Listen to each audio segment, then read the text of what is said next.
गणेशाय नमः।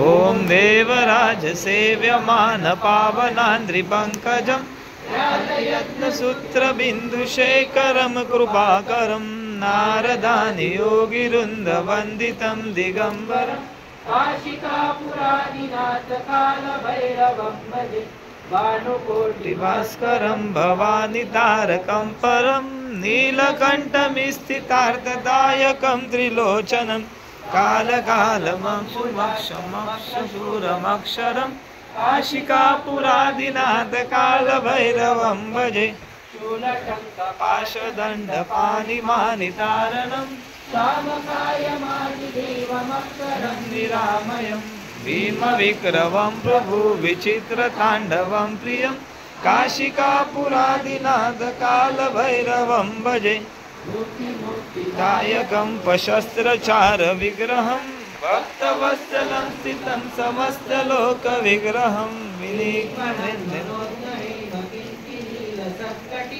काशिकापुरादिनाथकालभैरवं भजे धर्मसेतुपालकं धर्ममार्गनाशनं धर्मपाशमोचकं धर्मदायकं विभुं स्वर्णवर्णशेषपाशशोभिताङ्गमण्डलं काशिकापुरादिनाथकालभैरवं भजे रक्तपादुकाप्रभाविरामपादयुग्मकं नित्यमद्वितीयमिष्टदैवतं निरञ्जनं ऋतुदर्पणाशनं काशिकापुरादिनाथकालभैरवं भजे अट्टहासविघ्नभङ्गजाण्डशोधसन्तति दृष्टिपापनष्टपापजालमुग्नशासनम् अष्टसिद्धिदायकं